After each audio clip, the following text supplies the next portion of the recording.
Olá, povo! Bom dia, boa tarde, boa noite, bom período de 24 horas para você que está assistindo o canal. Prazer, apresentando para quem não me conhece, para quem caiu de paraquedas nesse vídeo. Meu nome é Fernando Alba, sou apenas um pequeno poupador, não sou professor, não tenho certificado de absolutamente nada. Sou apenas um pequeno poupador que gosta de estudar ativos do mercado financeiro para aportar, investir, se tornar sócio, uma perspectiva de longo prazo sobre filosofia de buy and hold, certo?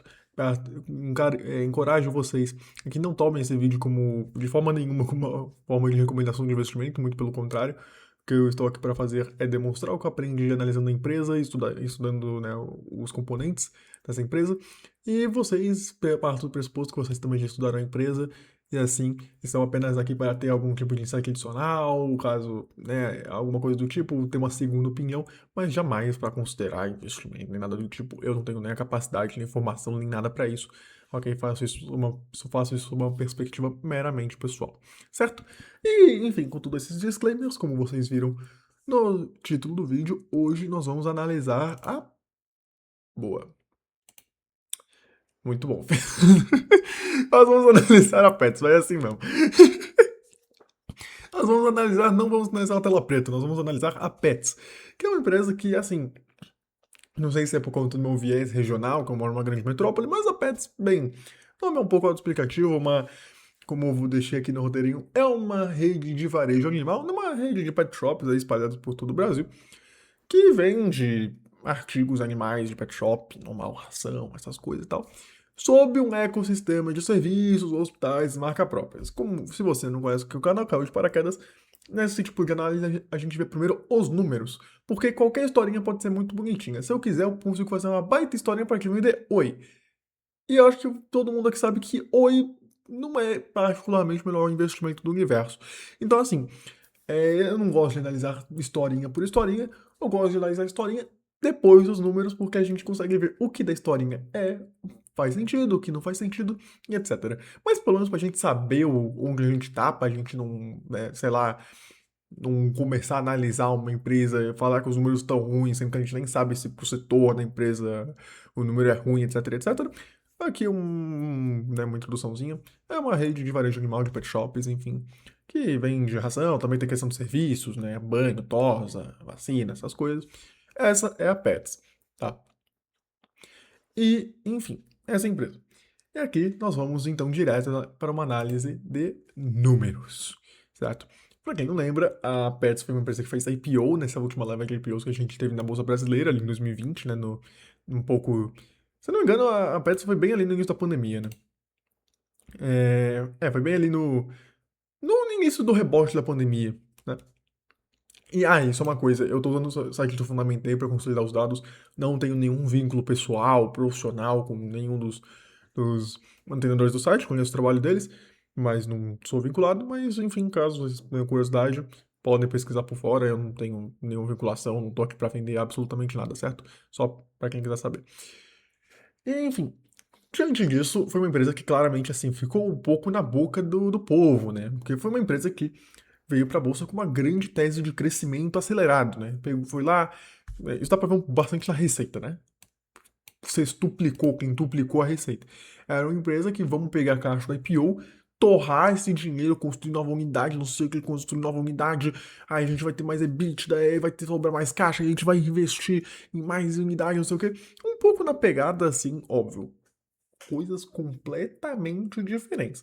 Mas um pouco na mesma pegada de outras empresas e um pouco do caso da Smart Fit, que a gente já cobriu aqui no canal, tá? Que também é a mesma pegada, né? Vamos pegar dinheiro, captar dinheiro. Aqui numa a Smart Fit numa pegada bem mais alavancada, como a gente pode ver. Mas esse mesmo esquema, vamos pegar dinheiro, coloca unidade, não sei o que, a unidade vai maturar, aí a gente consegue caixa, a gente vai colocar mais, aí um efeito cumulativo. A Pets tinha esse mesmo intuito de usar a bolsa para tentar consolidar o mercado de pet shops, né, que é o que ela está inserido.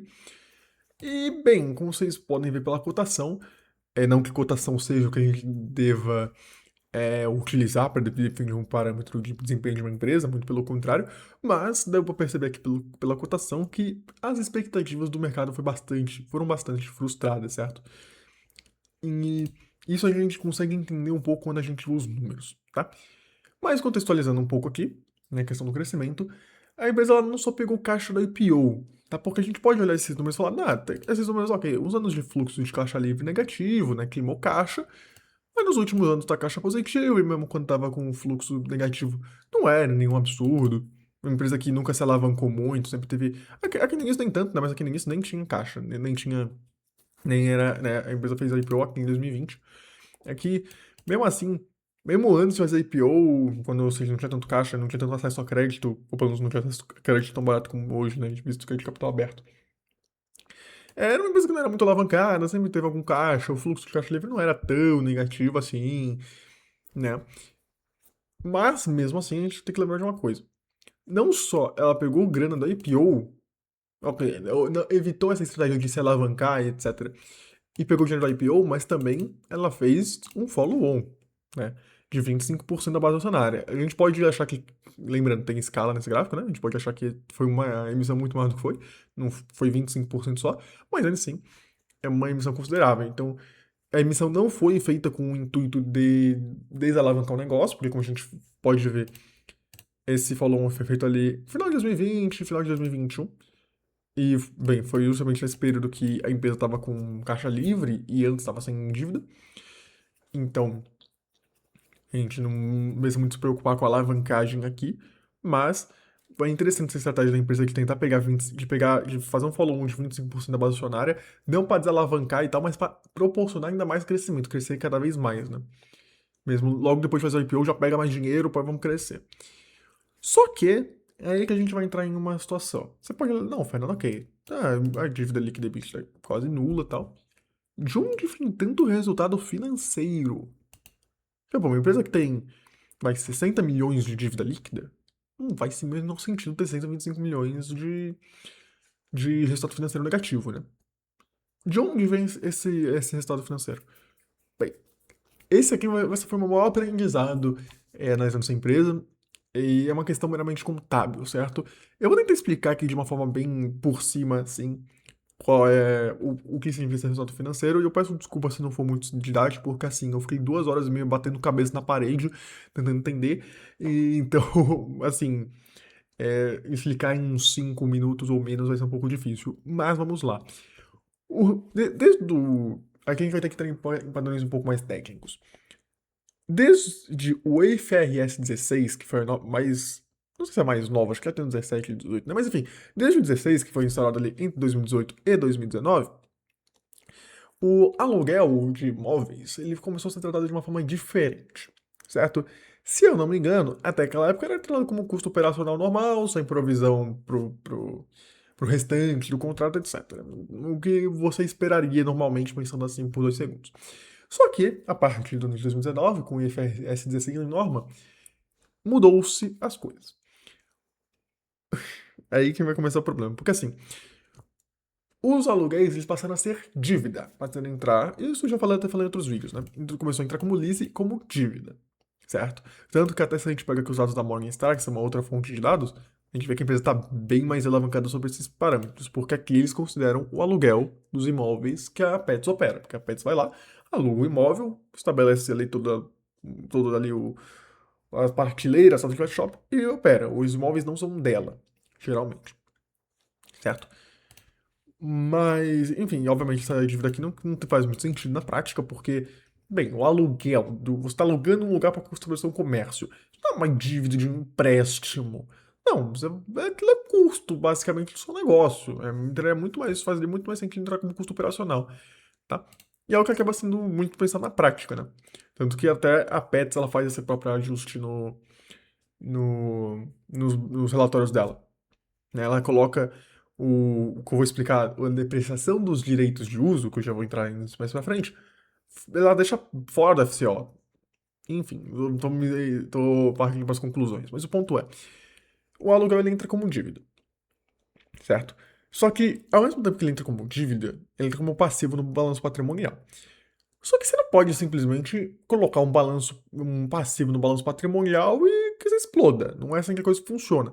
A não ser que haja uma transformação de valor, mas não é o caso, porque é um aluguel. Então o que acontece? Você tem que colocar lá, vamos supor, você vai alugar, é, vai alugar aqui meu apartamento, sei lá, pra uma loja de pet shop, ótimo exemplo, mas enfim. Aí você vai pagar pelo aluguel R$ 10 ao longo de 10 anos. Um exemplo super coerente, mas enfim, só pra vocês pegarem. Esses R$ 10 que ele vai pagar ao longo de 10 anos, claro, vai ter reajuste, tá? Mas enfim, vamos supor que não tenha para facilitar o raciocínio. Esses R$ 10 eles vão entrar como passivo no balanço patrimonial, como obrigação, né? Dívida. Só que não existe transformação de valor aqui, porque você está utilizando o imóvel para o seu negócio funcionar. Então não é como se fosse uma dívida. Você está tendo uma contraparte. Então, ele entra como dívida no balanço patrimonial, como passivo, no caso. Só que, por conta de não ter tido transformação de valor, você tem que ter uma contrapartida nos ativos. Certo? Ou seja, você vai colocar menos 10 ali no passivo do balanço patrimonial, mas tem que colocar um mais 10 no ativo, que no caso seria o direito de uso. Então, entra uma parte de depreciação do direito de uso, uma obrigação, um passivo, e entra o direito de uso no ativo. Só que, obviamente, não é assim que as coisas funcionam na prática, porque você vai lá e tem que pagar um aluguel. Então, o que esse direito de uso no ativo implicaria seria que todo ano, todo trimestre, enfim, né, todo período contábil que a empresa faz um balanço, ela teria que amortizar esse direito de uso, entendo como depreciação e amortização. Né, você estaria depreciando um custo que não é caixa, porque depreciação e amortização é meramente contábil, você estaria amortizando um direito, que seria algo contábil, né, algo prático. Só que não é o caso nesse viés específico, porque você está tendo esse custo caixa, você está tendo essa depreciação do direito de uso, né? Ou seja, você tem R$ 10, depois de um ano você não vai ter mais 10 de direito de uso, vai ter 9 porque um você já pagou, só que aí você vai ter a depreciação de um, só que não é uma coisa meramente contábil, você pagou esse R$ 1 pro dono do imóvel. Então, por conta disso, tem que entrar como custo caixa. Entra como custo caixa normalmente ali como custo operacional no caso da Pets, eu não sei se isso varia de empresa para empresa. Só que você fala, tá, Fernando, ok, entendi. Isso entra como ativo no balanço patrimonial e todo período tem uma depreciação, que por ser depreciação é custo competência, mas na prática é custo caixa, então entra como custo caixa, tá? Em detalhe, essa depreciação amortização aqui não inclui, não deprecia os direitos de uso, tá? Só que isso é depreciação amortização normal. Tanto que se você for abrir o TR, tem duas linhas de depreciação. Ó. Aqui, ó. Depreciação e amortização normal, que é 181 bilhões que a gente tá vendo aqui no site do Fundamentei. E tem os 162 milhões, acho que eu falei bilhões aqui, perdão, milhões. E os 162 milhões de depreciação de direito de uso. Tá. Só que você fala, Fernando, mas a pergunta inicial era sobre o resultado financeiro. O que tem a ver isso? Muito simples. Quando você vai colocar esse direito de uso lá no seu balanço patrimonial, com ativo e com passivo, você pega o fluxo de pagamentos, vamos entrar em economês aqui, perdão. Você pega, os R$ 10, vou colocar em termos simples, e você coloca lá. Só que esses R$ 10 a valor de hoje. Lá na frente, quando você for pagar a sua última parcela, a parcela não vai ser mais R$ 1, vai ter reajuste, vai ter um monte de coisa ali. E aí tem essa diferença entre o valor presente e o valor futuro. Essa diferença entre o valor presente e valor futuro entra como se fosse análogo a juros de uma dívida. Eu sei, é estranho, mas entra como se fosse. Porque você está pegando um valor. Porque você está pegando o valor lá na frente e trazendo para cá. Essa diferença do valor atual do valor presente para o valor futuro é como se fosse juros. Então, tudo isso, todo esse excedente do valor, toda essa diferença de valor presente e valor futuro entraria como juros de dívida. E aí que entra como resultado financeiro, tá? Então, desse resultado financeiro aqui, boa parte disso é meramente essa questão de pagamento de aluguel, no final das contas, tá? Então, primeira coisa aqui que eu acho essencial, para você entender como funciona a peça, você tem que entender isso. Esse resultado financeiro aqui não é juros, porque se você for ver, é 54 milhões. Não tem sentido 54 milhões de reais de dívida, você tem que pagar 125 milhões de juros por ano. Não tem a menor lógica isso, nem mesmo para o Brasil com o paraíso dos rentistas, certo? Com taxa Selic a 15% ao ano, 9% de média histórica, etc, etc. Não faz sentido. O que entra, nesse caso, é justamente essa questão da diferença. Enfim, resultado financeiro aqui é basicamente. Não só, tá? Porque na verdade, se você for ver certinho, ó, e aqui que eu falo, ó, despesa de juros, direito de uso, tá? Antes que alguém ache que eu tô maluco. Esse resultado financeiro é isso aqui, ó. Despesa de juros de direito de uso. Só que também, aí que entra outra coisa, que eu até falo depois, mas já vou antecipar porque não tem motivo pra eu deixar pra depois. Mesmo esse valor que é um pouco estranho, tá? Porque, assim, entra, é 80. Pô, será que eu consigo achar fácil aqui pra vocês? Ahn, não, é só voltar na DRE, né? É tranquilo, acho que na DRE fica mais fácil de mostrar. Na DRE, tem as receitas financeiras, que é justamente esse caixa da empresa rendendo juros, ok? Só que tem essa despesa financeira de 230.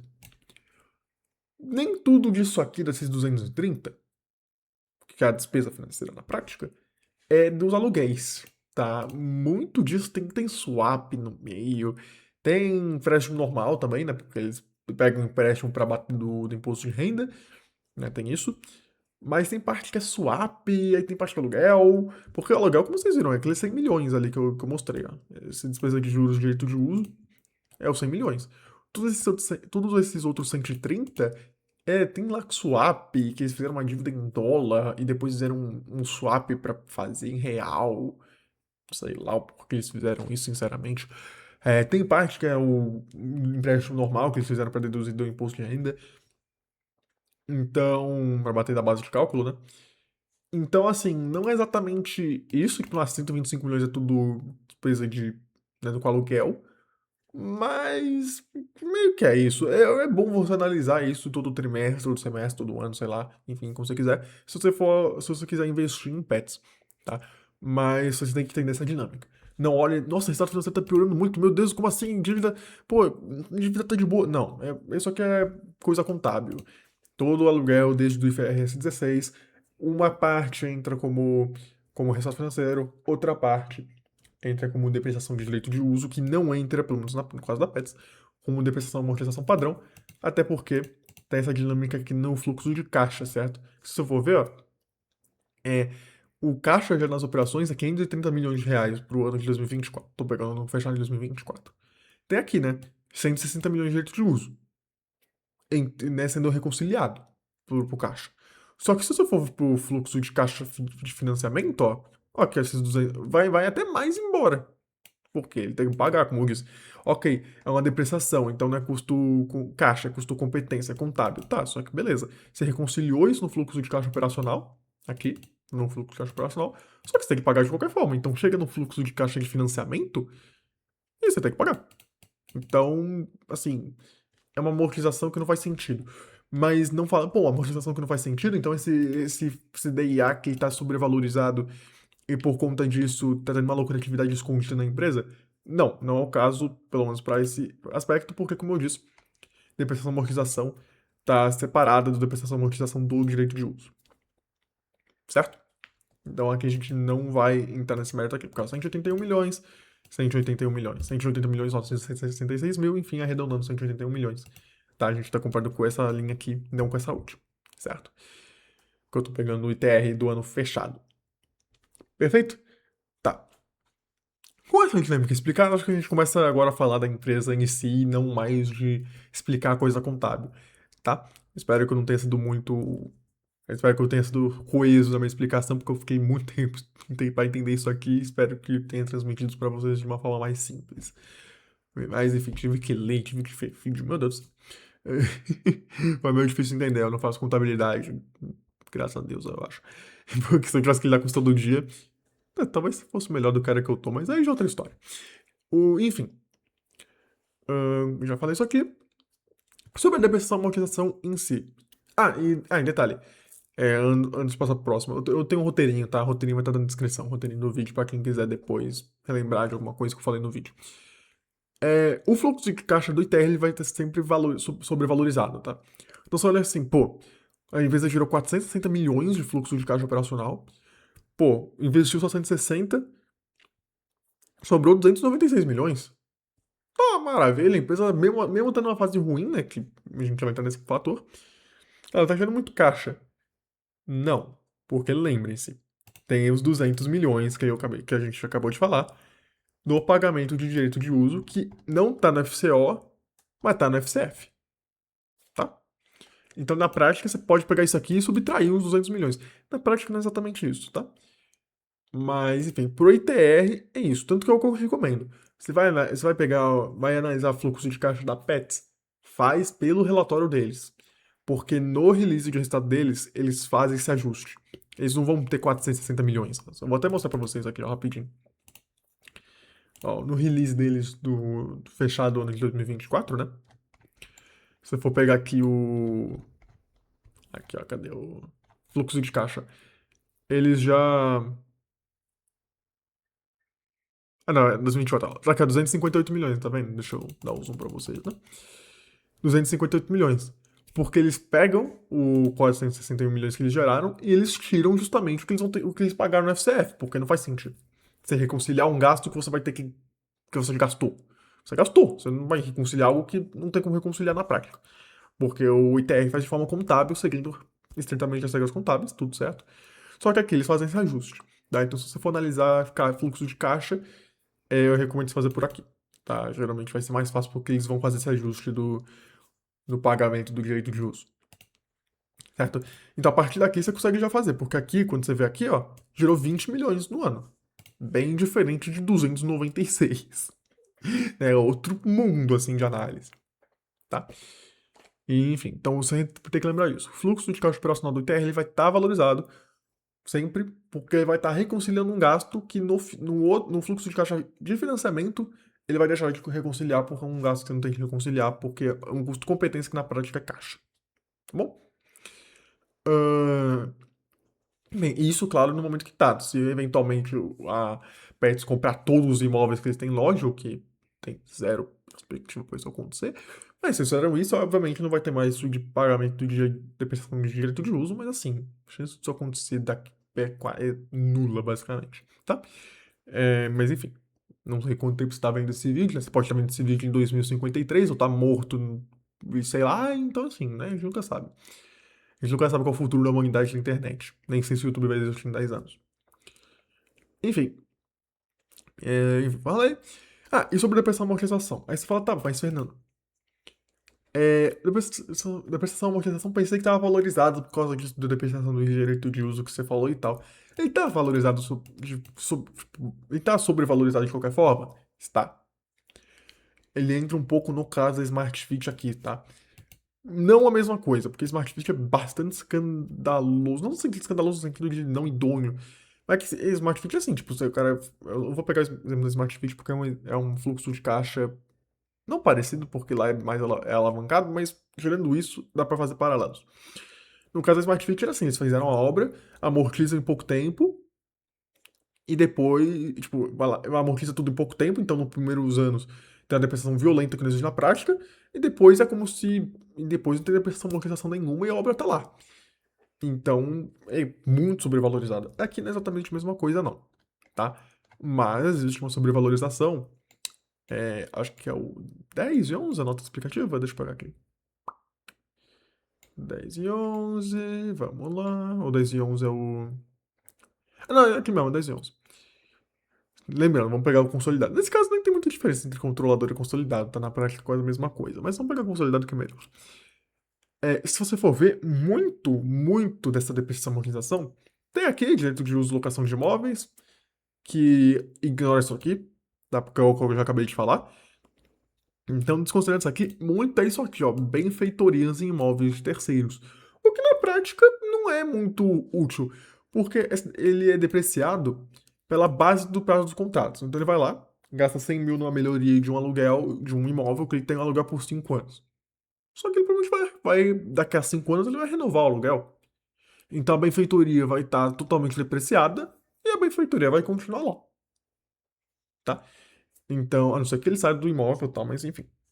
Então, muito desse custo de amortização, ok, tudo bem, máquinas, equipamentos, veículos, ok, é um custo de depreciação real. Mas, por exemplo, essa parte aqui, benfeitoria, em imóveis de terceiros, não faz muito sentido você considerar muito assim, porque, claro, eventualmente você vai acabar sendo imóvel e tal. Só que essa taxa de depreciação é muito agressiva, porque basicamente está considerando que não vai haver renovação do contrato. Se tiver renovação do contrato, a depreciação vai ser zero e a benfeitoria vai continuar lá.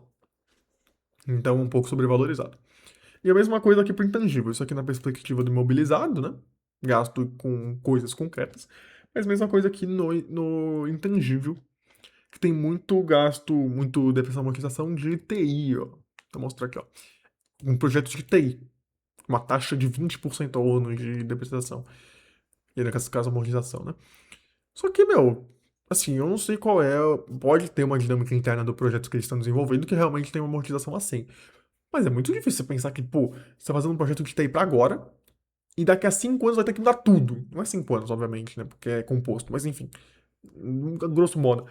Daqui a 5 anos você vai lá e, putz, tem que mudar absolutamente tudo. Não. Então também isso aqui tá um pouco sobrevalorizado, tá? Porque isso aqui é muito para estruturar o Omnichannel deles, que eu vou entrar no mérito depois, mas é muito para estruturar a parte online de varejo deles.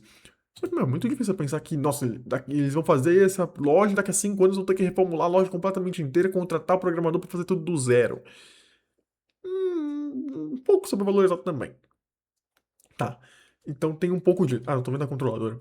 Ah, considerando essa uma coisa na prática, né? Mas assim, aí você fala, tá 100% sobrevalorizado? Não, não é uma sobrevalorização extrema, tá? Até porque, por exemplo, essas benfeitorias vai ter umas outras benfeitorias no futuro, mesma coisa com o TI, então não é muito sobrevalorizado, é um pouco. Só que mesmo assim, como a gente vai ver no desenrolar do vídeo, né? Não é isso que faz. Não é isso que muda a perspectiva da empresa. Como é no caso da Smart Fit. Smart Fit, quando você entende a prestação, muda a sua visão da empresa, tá? Muda bastante. Aqui não. Porque se você for ver, é que a gente vai começar a entrar nos problemas da Pets, e por isso que eu dei 3 estrelas, né? Inclusive quase 2, mas aí já é outra história. Eu só não dou 2 porque eu vejo algum potencial, mas enfim. O ponto é, você tá vendo que a prestação de amortização tá subindo. Isso é consequência direta do crescimento, né? A prestação de amortização tá aumentando, tem muitas benfeitorias ali, etc e tal, mas é um reflexo direto de que a empresa está crescendo, está abrindo novas unidades, etc, etc, né?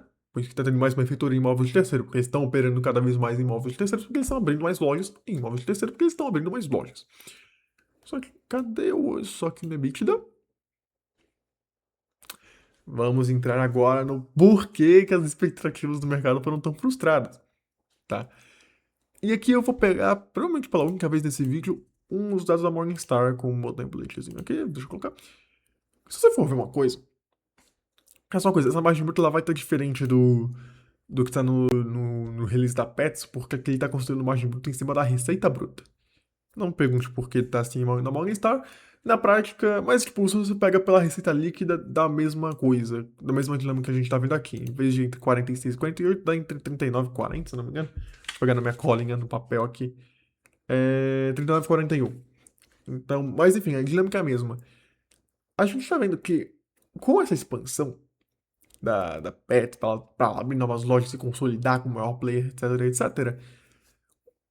Assim, a receita tá aumentando, né, 410%, e o lucro bruto também tá aumentando. Tem que aumentar um pouquinho a mais, mas enfim, na baixa na mesma, né? Porque também eu peguei uma base de comparação fraca, né? Se a gente for pegar daqui, ó, ok, 350, 360. O lucro bruto não é o problema. A margem bruta, ela tá estável. Aumentou a receita, aumentou o lucro bruto na mesma proporção. Tá, lucro bruto saindo o custo dos produtos, etc, etc. Então, a rentabilidade na perspectiva do lucro bruto tá ok. Até você consegue colocar um pouco de questionamento, porque é uma empresa que era uma empresa pequena, né? Tá não em pequeno no geral, aí, provavelmente ainda era um top 3 do setor, mas um setor muito fragmentado. Era uma empresa relativamente pequena, e agora tá virando uma empresa bastante grande, né? De 500 milhões de receita para 3 bilhões e meio. E você não tá vendo escala aqui, né? Que uma coisa é você já ser uma empresa gigante, e você, ao se agigantar ainda mais, você não conseguir ter muito mais escala. E não tendo muito mais escala, você não consegue diluir tanto custo fixo, não consegue fazer maior poder de barganha para comprar os produtos e assim não aumentar a margem bruta. Essa é uma coisa. Numa empresa como a Pets, que não era gigante, agora tá virando uma, não ter nenhum reflexo disso na margem bruta, eu acho um pouco estranho. Mas não é uma coisa que necessariamente joga contra o fundo. O fundo. Fundo que eu tô falando.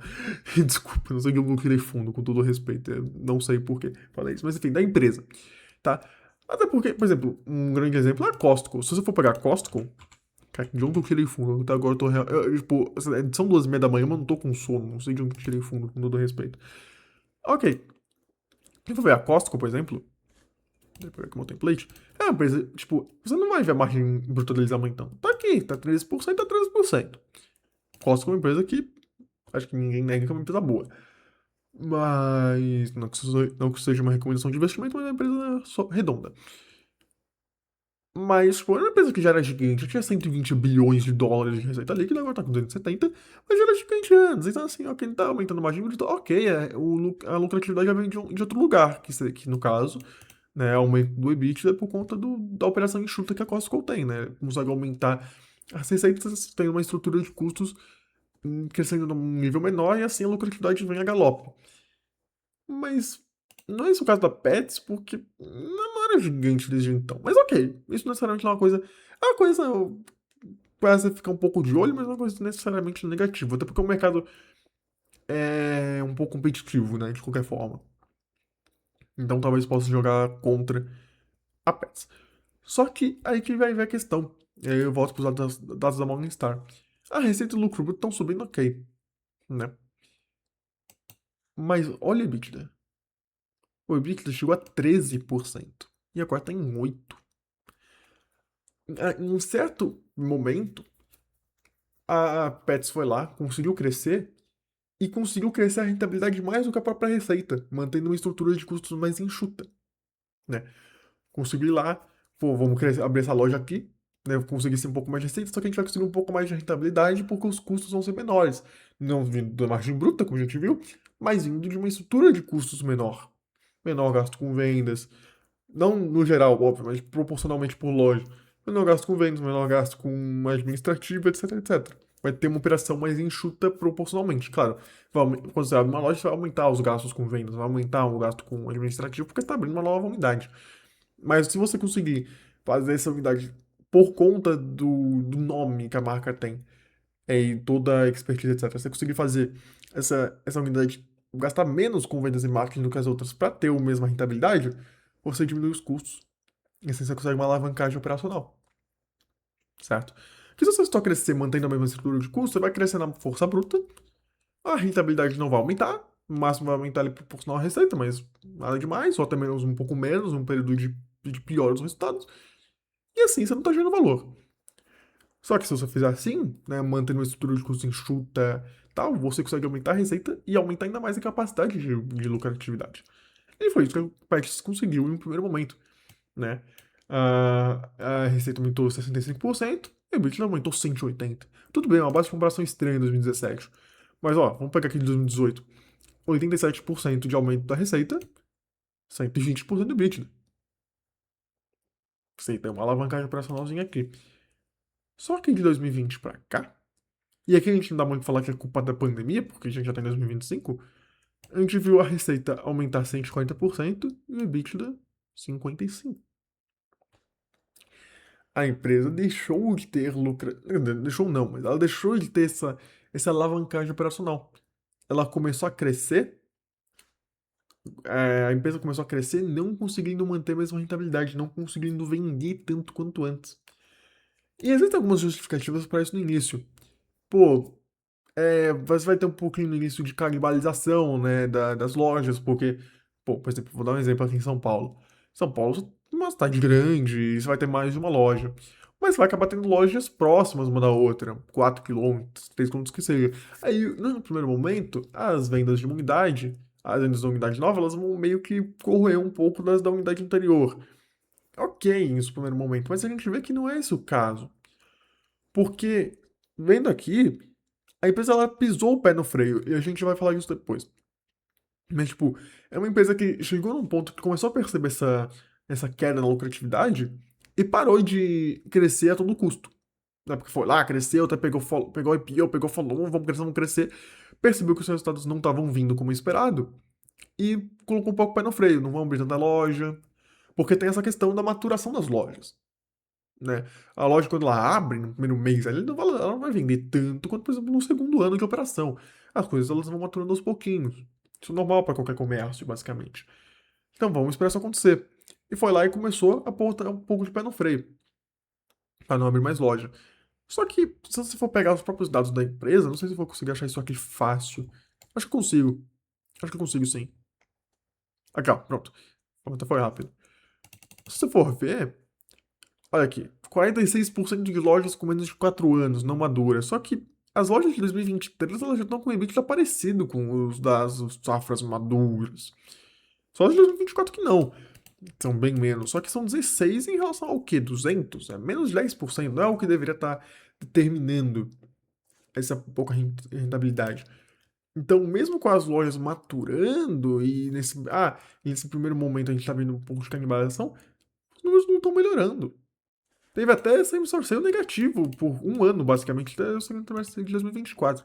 Same-store sale, que traz em português, é vendas nas mesmas lojas. As vendas caíram em uma mesma loja, de um ano para o outro. Não é isso que você espera não é isso que você espera de uma empresa de crescimento. Chegou num ponto, como eu sintetizei aqui no próprio roteirinho, o EBITDA, ele subiu, mas com receita líquida por um tempo, a gente pode ver por aqui, até 2020. Só que depois a estrutura de custos, que é o que a gente vai ver aqui nos dados da Morningstar, eles cresceram mais. O que foi que tá em 27, 28% da venda o que as vendas de marketing eram 27% da receita. Quando o número bastante alto, tá? Mas ok. Agora estão em 31. Não estão crescendo. A estrutura de custos cresceu. Então, o que aumentou o lucro, vamos pegar em 2018, acho que tá uma base mais razoável. O que subiu 360% de lucro bruto, aumentou 390% de venda em marketing, o que não é uma diferença tão grande. Só que isso porque a empresa botou o pé no freio. E as lojas maturaram. E ainda assim tá uma estrutura de custos mais cara. Isso afeta diretamente o lucro operacional. Tá? Que aqui tá melhor dito. Que aqui tá melhor representado. Aumentou. O lucro bruto aumentou, mas a mesma proporção da receita ali, mantendo a mesma margem de lucro bruto. Só que entre o lucro bruto, que cresceu, mas cresceu no mesmo patamar da receita, você tem um gasto maior do que antes. Então, o que era para ter de aumento no lucro operacional decorrente do mesmo aumento do lucro bruto, você não tem, porque no meio teve lá a estrutura de custos, que é gastos administrativos. Nem tanto os administrativos, mas mais os gastos de vendas e marketing, que é a estrutura da loja, etc. E comeu. Então, vamos supor, se aumentou 10, a receita aumentou. Eu vou colocar aqui em termos que não existem, mas só para ficar mais fácil de entender. 10 de receita, se aumentou 10 de receita, aumentou 10 de lucro bruto, para aumentar 10 de lucro operacional. Obviamente não é sem contabilidade, mas só para vocês entenderem. Só que nesse meio entre o 10 de lucro bruto e o suposto 10 de lucro operacional, tem lá uns 8 de vendas e marketing. Aí, pum, você conseguiu aumentar 2 de EBITDA, de lucro operacional com o EBITDA, e isso quando aumentou, né? Que no caso aqui tá mais para zero. Porque a gente vê aqui que, 248 para 286, 3% de incremento anual. Isso é inflação. O aumento real é nulo, basicamente. E ao mesmo tempo que isso acontece, a depreciação e amortização está subindo, o estado financeiro está subindo, a empresa deixou de vender bem. A estrutura de custos fez. E outras coisas, a empresa não conseguiu vender bem, porque também se a estrutura de custos não tivesse aumentado tanto, tivesse mantido o mesmo patamar, mesmo assim não estaria bom. Porque teria subido o EBITDA mais, só que ainda assim, no menor patamar do que a depreciação, amortização e o resultado financeiro. Então a empresa deixou de vender bem. E por conta dessa. Não má gestão no sentido de culpa dos administradores, gestores, executivos. Eu não sei porque. Eu tô falando muito vocabulário de fundo hoje, não sei por que fundo imobiliário, não sei porquê. Nem abordo isso aqui no canal. Nem tenho intenção de fazê-lo. Mas, tipo, essa tese de crescimento um pouco que ruiu, né, acelerado. Começou a abrir loja, só que por conta dessa maior estrutura de custos que não viu diluição com a maturação das lojas, pelo menos no primeiro momento, e essa depressão amortização ao mesmo tempo subindo, porque a lucratividade não subiu, mas o resultado financeiro, depressão amortização da estrutura maior das lojas e das aluguéis subiram, estão ali, subiram. Então, tudo corroborou para que, com as contas, o lucro operacional se mantivesse estável no 0 a 0. Tá 4 anos estável, estagnado. Qual a perspectiva para isso mudar? A gente não sabe. Essa é a minha maior dúvida com pets. É um caso interessante. É um bicho aqui. É um caso interessante. Só que até agora o que a gente viu foi vamos crescer, vamos crescer. Aí subiu, aí cresceu, aproveitou um bom momento, só que depois a estrutura de custos fez ruir muita lucratividade e depois essa amortização do resultado financeiro caíram matando, saindo de um lucro para um prejuízo. Que prejuízo aqui não é o maior problema, tá? Porque, enfim, prejuízo de 40 milhões, uma empresa com isso aqui não é um problema. Quer dizer, é um problema, mas não é o problema. Mas o ponto é que deixou de ficar interessante, né?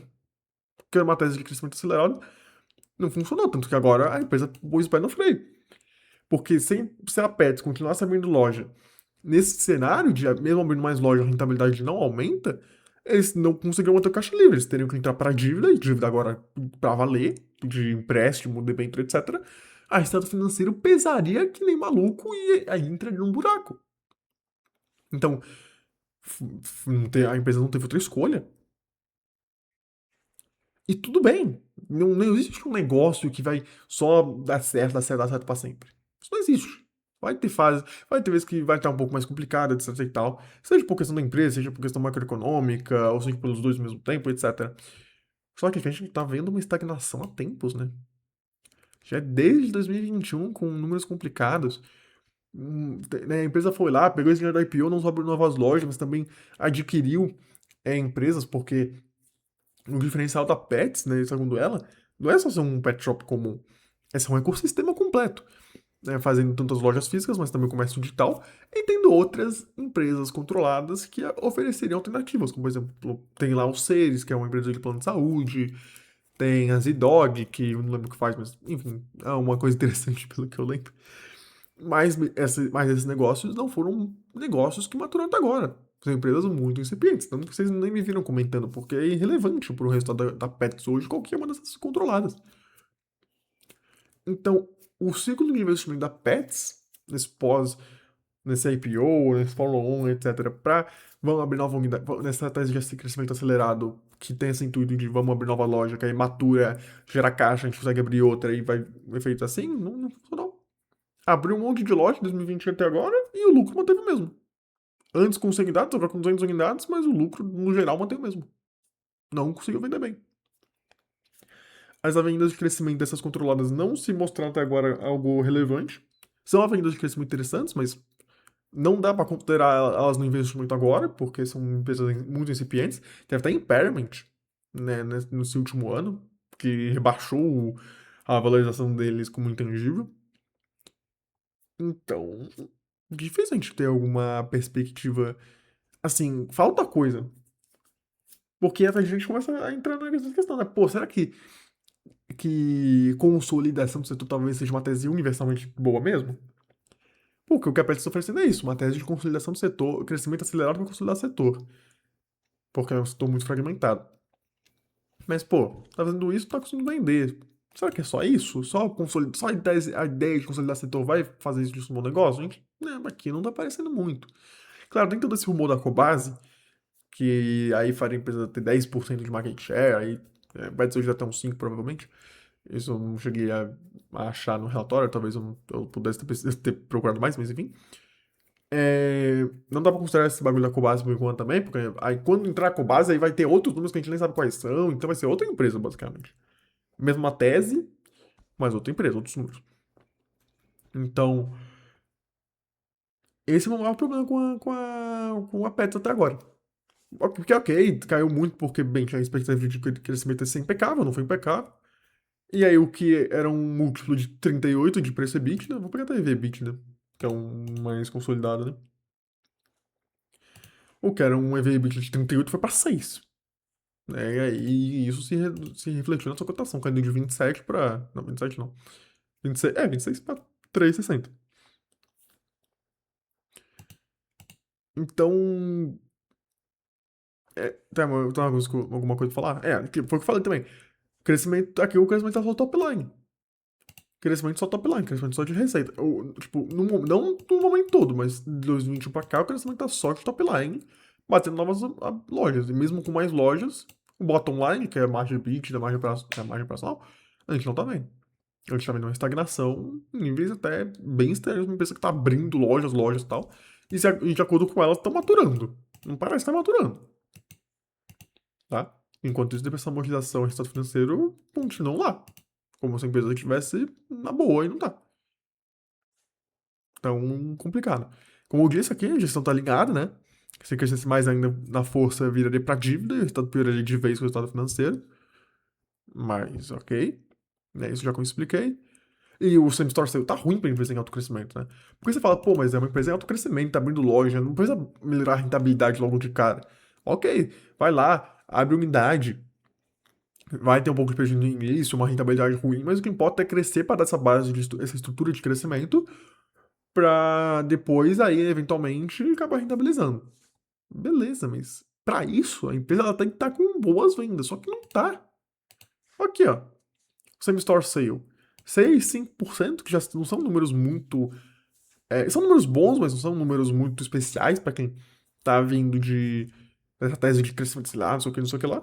Só que 6% em cima de -2. Então, em relação a 2 anos atrás, é como se fosse o quê? 2% do Same Store Sale? Isso é ruim, mesmo para empresas que não estão em crescimento acelerado. Ah, mas é que tá em recuperação, mas mesmo 6% uma base muito fraca é um indício de recuperação, ok. Mas indício. Certeza? A gente não sabe. Já foi 6%, já agora tá 5,5%. Pode aumentar, mas a gente não tem um. A gente tá falando como se a recuperação fosse o fim máximo. É a recuperação para aumentar crescimento. E nem a recuperação a gente tem certeza que está 100% ocorrendo ainda. Então falta um pouco. Tanto que não é à toa. Que tá melhorando e tal. O mercado não tá pagando. E não tô falando que, nossa, o mercado deve regular o que a gente. Não, claro que não. Mas é que a gente consegue entender um pouco a movimentação do mercado. Tá melhorando, tá melhorando. Tá melhorando, tá tem indício de recuperação. Tá, mas não é o suficiente. Tem que ter mais. É que a gente não tá vendo. Porque as safras, que não, mas, pô, as lojas não estão maduras, tá? A loja tá madura, mas a margem tá quase igual. Só tem uma parte que, não tá, que tá bem longe e é muito pouco com o principal. Então tá faltando um pouco isso ainda.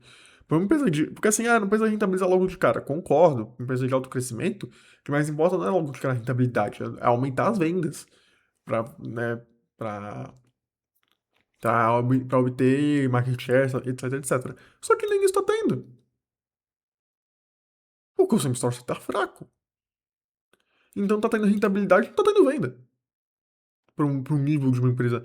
Não tá tendo a rentabilidade, ok, você não espera uma rentabilidade logo de cara de uma empresa que tá crescendo muito, mas também não tá tendo o crescimento de vendas que você espera para justificar não ter rentabilidade. Tá ruim. Tá 1-0 de uns 2 anos pra cá. Né? Aí eu falei, torrou caixa, agora segurou, né? Porque senão ia virar pra dívida e aí poderia colocar a empresa numa situação complicada. Isso mostra que a gestão ela tem um pouco de alinhamento, né? Não é uma empresa que só quer crescer por crescer, né? Tanto que se você for ver até, isso até se traduz um pouco na remuneração dos executivos, né? Que caiu de um ano pra cá, né? Num momento que a empresa tá mais difícil. Mas ainda assim, né? Beleza, que bom que a gestão não quer destruir a empresa, mas só o mínimo, né? E tá faltando um pouco essa consolidação da recuperação pra ir. Porque recuperando, aí a gente pode ver, porque é só depois da recuperação a gente consegue ver se e vai retomar o crescimento, né? Porque a gente tem que lembrar também. Não é como se, não, mas é que a Pets está ruim por causa da Selic. Bem, o resultado financeiro da Pets não é por causa do Selic. A gente já viu aqui que não é. É muito por conta do swap, um swap lá que é bem cabeludo. Porque não é cabeludo, aqui tipo, eles pagaram uma dívida em dólar, enfim, fizeram um swap, sei lá. Não sei por que até hoje. E é aluguel, então não é a Selic exatamente. E não é como se a Selic ela fosse impactar um padrão de consumo de pet shop, gente. Pelo amor de Deus. Ninguém vai falar, puta, eu vou comprar uma ração aqui mais barata porque o Selic tá 15%. Não é assim que as coisas funcionam. Lógico, a Selic mais baixa ela vai impulsionar emprego, etc, etc. Mas não é isso que vai causar uma revolução na demanda pro pet shop, né? A gente não tá falando aqui de mercado imobiliário, que talvez isso faça sentido porque vai depender de financiamento.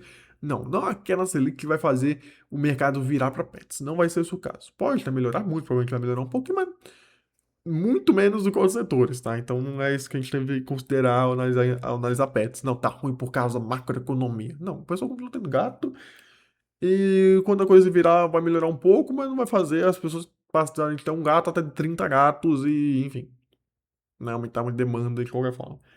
É assim que as coisas funcionam. Se você chegar na maioria das pessoas, elas nem sabem quanto o juro tá. Ok. O FCO, foi o que eu falei, né? O FCO é muito crescente no ITR por conta do efeito da depreciação do direito de uso.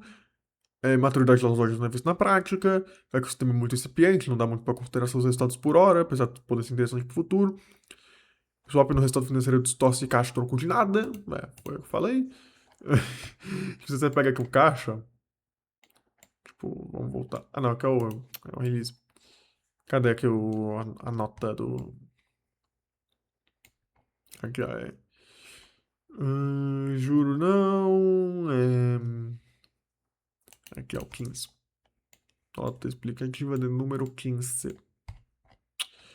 A composição. Beleza. Beijo bancário, tal, ó, debenture. Só que você pega aqui, ó, tem isso aqui, ó.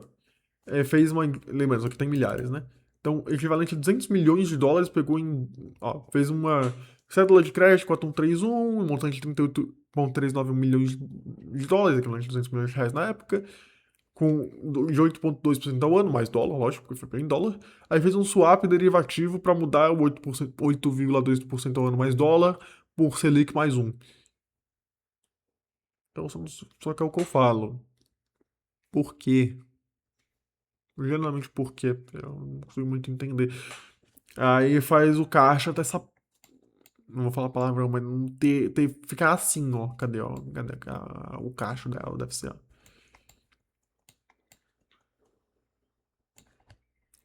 Ser consolidada. A variação de cambial. Não, não, aqui é. Só resultado. Ah, enfim, tá lá, tá um lançamento de 54 milhões, porque óbvio que o dólar foi bastante volátil no ano passado, né? O dólar foi de 3,80 para 5 para 6. Se eu pegar, enfim, não vou pesquisar aqui, mas o final, o início do ano de 2024, o final foram tipo as maiores variações do dólar, assim, tipo, começou lá embaixo, terminou lá em cima, e depois estabilizada antes também, enfim, né? Mas enfim, dá pra considerar um bom com base no comento, caralho, muito bom. No momento. Eu tô ficando maluco. Não dá pra considerar com base no momento, né? Porque aí vai mudar bastante os números, aí vai ser outra empresa. E só que pelo que eu vi, eu já dei uma olhada lá. Ah, isso de proventos, não se preocupem, tá? Mas tá numa situação ruim, pagou provento. Pagou provento por causa da questão do acordo com a Cobase, tá? Não é uma questão que, nossa, eles querem pagar provento. Não, aqui era só pra bater mesmo, pra falar que pagou. E aqui foi uma questão de acordo com os caras da Cobase lá, aí teve que pagar, enfim. Mas pelo que eu saiba, eu ouvi falar, acho que o Asvid falou isso em algum momento, não lembro, sinceramente. Eu cheguei a ver um vídeo dele pra tentar achar essa informação e eu acho ele. Eu não sei se foi ele que falou, ou foi alguma. Enfim, alguém falou. Que os números da Cobase não eram muito diferentes dos da Pets. Então, a gente tem que esperar a empresa surgir pra ver se vai ter sinergia. Claro, no primeiro momento não vai ter. Sempre que tem uma fusão entre duas grandes empresas, vai ter um monte de gasto extraordinário, não recorrente, pra fazer as duas empresas se mesclarem. Depois, eventualmente, eventuais sinergias. Eventuais. Mas não dá pra considerar esse momento porque a gente nem sabe, né? Os balanços da Cobase não são públicos.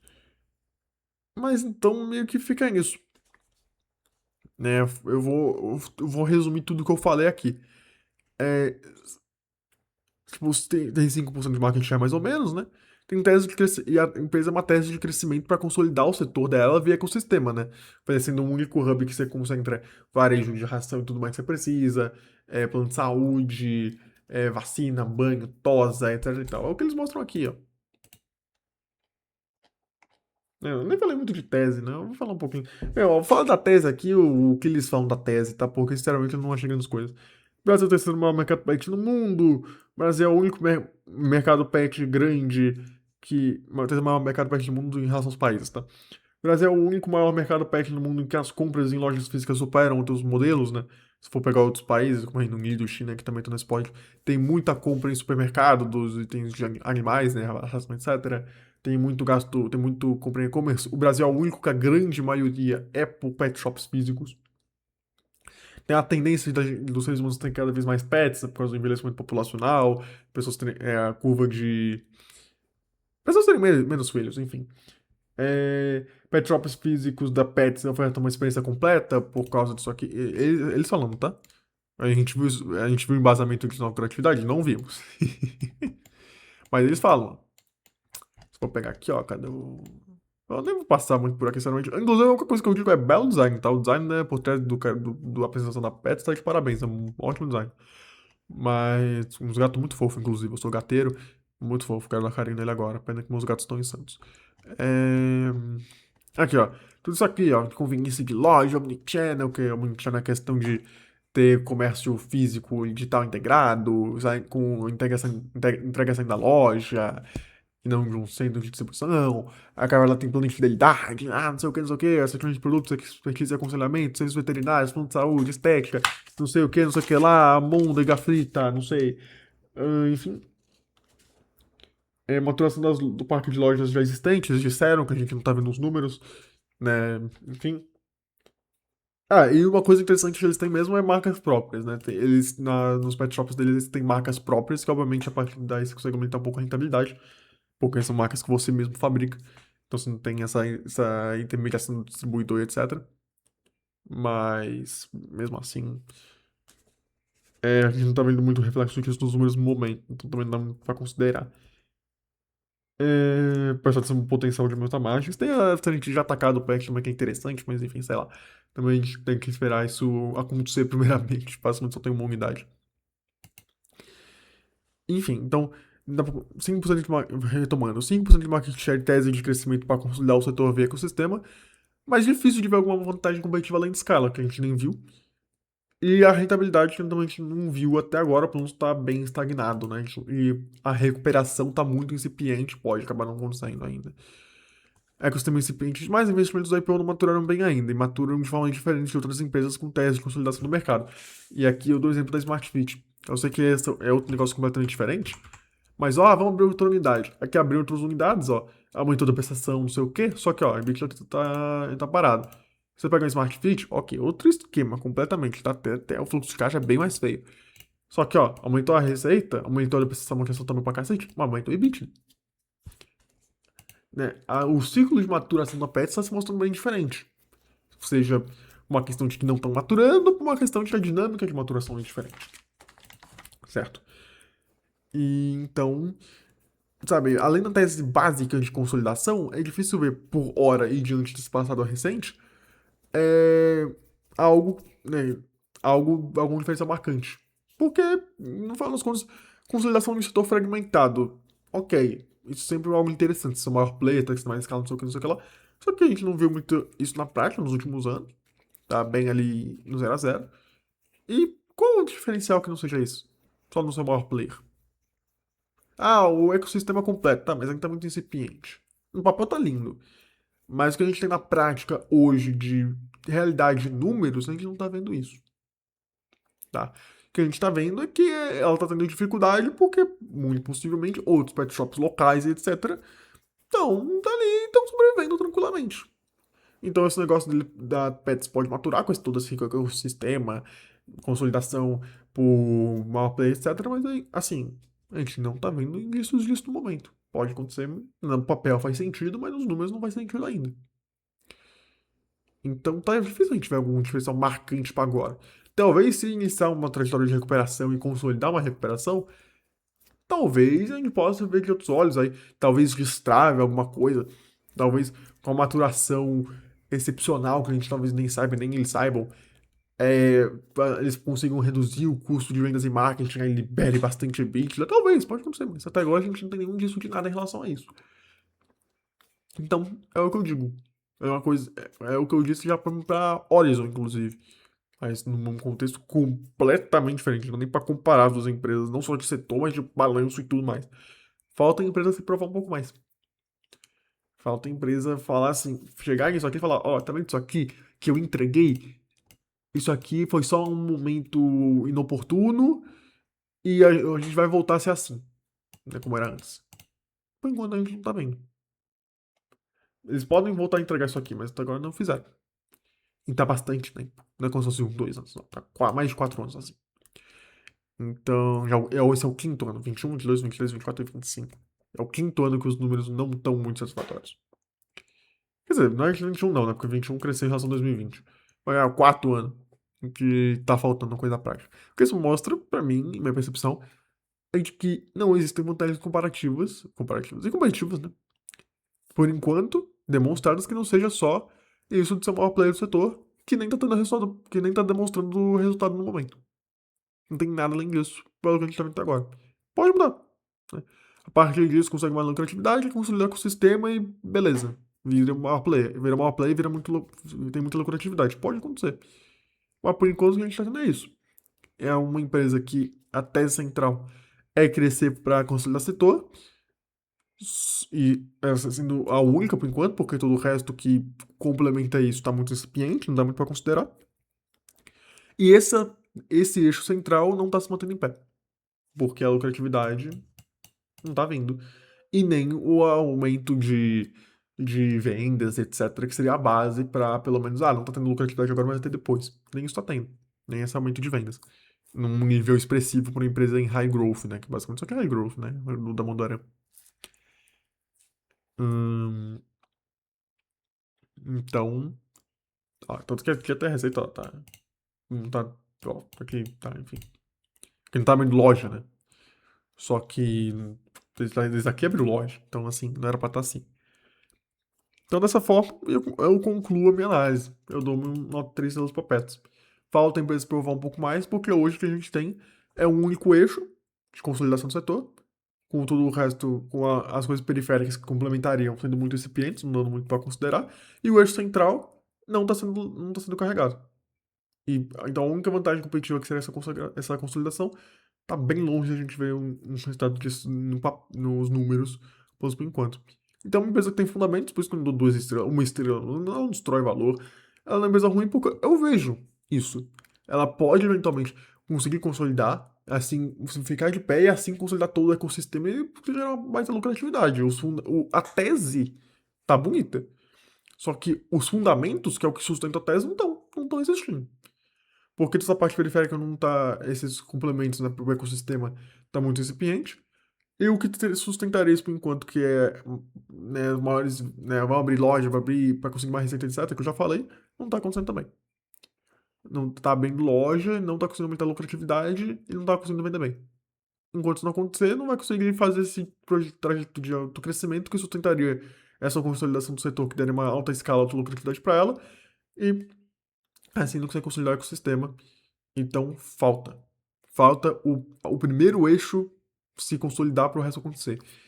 Mas, mas agora, a gente não tem como saber se vai acontecer ou não. Porque a gente não tá vendo o reflexo disso nos números na realidade. Né, as maturidades das lojas não tá vindo. Mesmo com a empresa falando que tá vindo. A gente não tá vendo isso acontecer nos números. Então, investir em pets agora, pra mim, principalmente agora que vai ter essa fusão com a Cobase, né, que a gente nem sabe como vai ser a empresa resultante, é uma aposta. É uma aposta. Pode dar muito certo, porque é uma empresa que a ideia faz muito sentido. Consolidação sempre, ser maior player sempre é uma vantagem interessante. Mas a gente não tá vendo a Pets conseguir tem condições para se tornar um maior player. E se tornando um grande player, conseguir a escala que estão trazendo lucratividade para ela. Tô me repetindo muito, mas é isso. É uma tese muito interessante, mas ela não tá conseguindo executar. E enquanto não tiver indícios de que ela tá conseguindo executar, porque ela tá recuperando, mas ela tá recuperando um vale. Enquanto ela não conseguir recuperar, pra aí ter uma perspectiva de melhora, não dá muito pra considerar. Então, pra mim, há 3 estrelas, porque eu vejo esse potencial de consolidação como algo interessante que pode gerar valor, mas, meu, hoje não tá vendo nem sinal disso. Pode voltar a acontecer, mas por enquanto nem sinal, porque tá bem estagnado. Por mim, é uma empresa com tese 3 estrelas, até mais, né? Mas na prática 3 estrelas, só que com execução de 2 por enquanto. Pode mudar, pode ser algum. De novo, nenhum negócio vai dar 100% bem 100% do tempo, mas falta um pouco mais de demonstração de força para conseguir olhar para o investimento em pets de uma forma mais coerente, coesa e assim, não, vai valer, tá? Certo? Então é isso, gente. Eu espero que vocês tenham gostado do vídeo de hoje. Espero que não tenha sido um balde de água fria para vocês. É uma empresa que tem coisas interessantes, aspectos interessantes, mas, como eu disse, gigante dessa falta de entrega, não dá muito para considerar, pelo menos para mim por enquanto. Eu esperaria um pouco mais a empresa tentar se mostrar para aí a gente poder ver melhor essa tese dela de consolidação, ecossistema e tal. Que aí a gente, sim, a gente conseguiria ter um horizonte. Mas por enquanto, não dá pra ter esse horizonte porque não tá tendo entrega. E não tá tendo entrega por conta de, não, porque vamos crescer, vamos crescer. Não, não tá tendo nem entrega, nem crescimento, porque nem vem bem tá no momento. Certo? Então é isso. É, Despeço-me de vocês por hoje. Espero que vocês tenham gostado do vídeo. Se vocês gostaram, deem um like, se inscreve, etc. Se vocês discordam, podem comentar. Todo mundo está encorajado, né, a comentar de forma educada e polida. Podemos aqui construir um ambiente de debate saudável pra todos nós. Você pode gostar de pets e, putz, mas eu discordo isso aqui, a gente pode conversar um pouquinho, né? Talvez ali um debate. E eu respeito opiniões contrárias, eu não tô aqui pra fazer torcida, eu não torço pra nenhum ativo, nem se eu tenho carteira, nem se eu não tenho carteira, eu sou um mero investidor. Eu tô aqui pra ser. Eu tô aqui pra defender o meu patrimônio, eu não tô aqui pra defender empresa, não. Então, se você discorda, seja porque você acha a empresa melhor ou pior do que eu achei, tudo bem. A gente, de forma educada, pode comentar, não tem problema nenhum. A gente pode conversar ali, trocar ideia aqui nos comentários do canal. Mas é isso. Agradeço pela atenção e pela, pelo carinho de vocês terem me acompanhado até aqui, né? Mais de uma hora de ouvir esse maluco aqui falando. Muito obrigado para você que assistiu. Um bom período de 24 horas e até mais.